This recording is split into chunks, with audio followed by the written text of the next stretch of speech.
Hey guys, welcome back to My Cupcake Addiction. Today I'm excited to be bringing you an awesome back to basics, and I'm going to show you how to make candied bacon so that you get perfect candied bacon every time for all of your bacon baking needs. I'm excited to be teaming up with the guys at Oscar Mayer today, who are sponsoring this video and helping me to turn their perfect bacon every time into my perfect candied bacon every time. There are a bunch of variations on candied bacon depending on the crunch and sweetness you want to achieve, but when it boils down to it, it all starts with the perfect rasher of bacon. I'm opting for Oscar Mayer's naturally hardwood smoked bacon rashers today because they hand cut their bacon, so I know I'm going to get the perfect size and really neat slices once my candied bacon is ready. I'm not quite sure why bacon and maple go so well together. They seem like an odd combination, but of course to make my candied bacon, I'm going to be going with a maple glaze. To make your maple glaze, you're going to need 3/4 of a cup of brown sugar, 6 tablespoons of rice wine vinegar, 6 tablespoons of good quality maple syrup, and about 1/4 teaspoon of ground black pepper. We're going to oven bake our bacon today, so you need the oven preheating to 350 Fahrenheit or about 180 Celsius, and I'm going to use a baking tray and then a wire rack. You're going to want to line that baking tray with parchment because this gets a little sticky. First up, you want to mix all of your ingredients together in literally any order. Just dump and stir until that brown sugar is dissolved. I'm going to open my bacon and separate my slices, and then I'm going to put all of those bacon rashers into the bowl of maple glaze. Some people like to brush their bacon. I like to dunk mine. You want to let that marinate in the fridge for about an hour. And guys, this is the step that makes my candied bacon just a little bit better than everybody else's. According to my husband anyway, but I think he has to say that.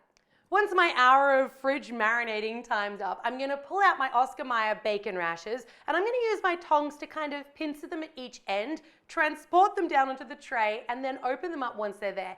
This is going to save you a little bit of stickiness because that maple glaze, while delicious, gets a little bit messy. That tray is going to go off into your moderate oven, so 350 Fahrenheit or about 180 Celsius for 10 minutes. Set timers for this because the bacon changes pretty quickly. After the first 10 minutes, your bacon should be still sort of raw looking, so that pinky color. You want to take those bacon rashers off using the tongs again and dip them again in that glaze.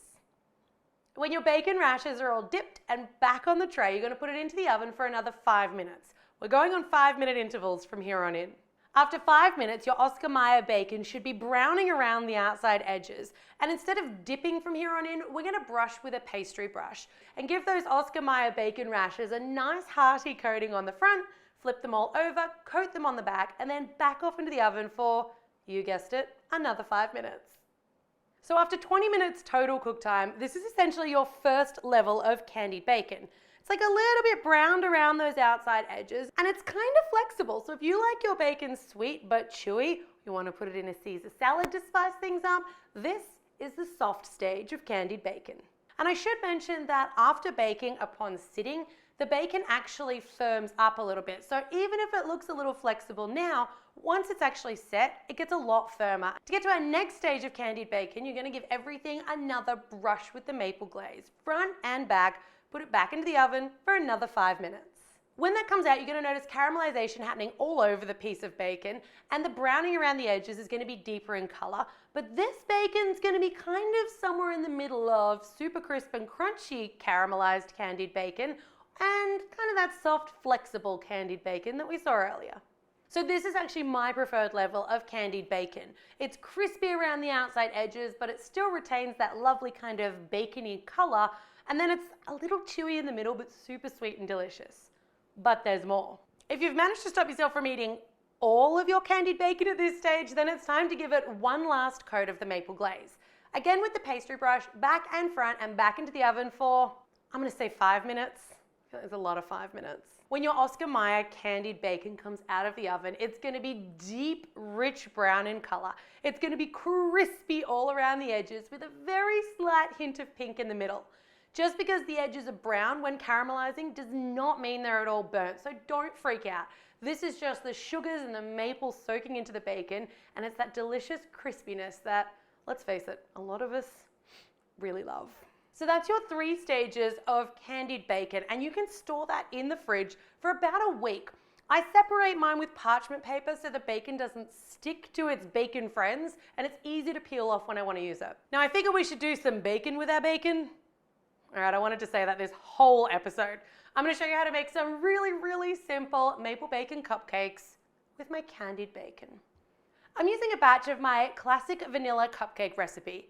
If you don't have the My Cupcake Addiction cookbook, I'll leave a link down below where you can find that recipe. And once they've been cooked and completely cooled, you want to grab a sharp serrated edge knife.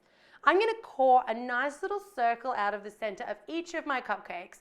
And I know you're going to want to eat this, but hold off for a second. To complement my vanilla cupcakes, I've got a batch of my classic vanilla buttercream frosting. Again, I'll recipe link that one down below. Before I get started though, I want to turn this into more of a maple frosting without going to too much trouble. So I'm going to separate out 1/3 of my batch, or approximately 1/3, and then I'm going to take some really nice quality pure maple syrup and I'm going to add it in 1 tablespoon at a time till there's about 3 tablespoons. I'm going to mix really thoroughly after each single tablespoon so that I can check the consistency and make sure my frosting's not going too runny. Pop that smaller mapley batch into a snap seal bag and I'm just going to snip off a generous tip off the end and I'm going to squeeze that maple filling into the cavities of each of my vanilla cupcakes, essentially making them maple vanilla cupcakes. Slice the very, very top off those little core centerpieces that you cut out and use that like a little hat to trap in all of that maple frosting. And then for good measure, I'm going to add just a little drizzle of straight maple syrup on top of each of those cupcakes. Be careful it doesn't run off the sides, or you're going to get sticky wrappers. To avoid that, you can actually pipe a very small ring of that maple frosting around that cored out center, so it sort of holds that maple syrup in place. To the rest of my frosting, I'm just going to add 1 more tablespoon of that maple because I don't want this to be too sickly sweet. Mix it all the way through, and then I'm going to pop that into a disposable piping bag with a round open piping tip. I'm going to pipe a low swirl by going around the outside of my little maple syrup swimming pool situation I've got going on here. And I'm going to make sure I keep it really low and flat because that's going to give me a great base for the decorations. So we've got our cupcakes, which are now frosted. We've got our candied Oscar Mayer bacon rashers. And what goes better with bacon than eggs? But candy bacon needs candy eggs. So I'm going to melt a little bit of white chocolate and I've just got a baking tray lined with parchment. Put a teaspoon-sized dollop of that white chocolate onto your lined tray, and then I'm just kind of push it and coax it out a little bit so it gets that fried egg-esque shape. I'm using a little yellow candy. I'm going to pop it just slightly off to one side, and that's going to make our yolk. Let those guys set at room temperature, not in the fridge or else they'll curl up, and when they're ready and set, you can just peel them off the tray. And now we get to put it all together. So the easiest way to cut candied bacon is actually not with a knife. I like to use kitchen scissors so I get a nice neat cut and I don't get sticky maple everywhere.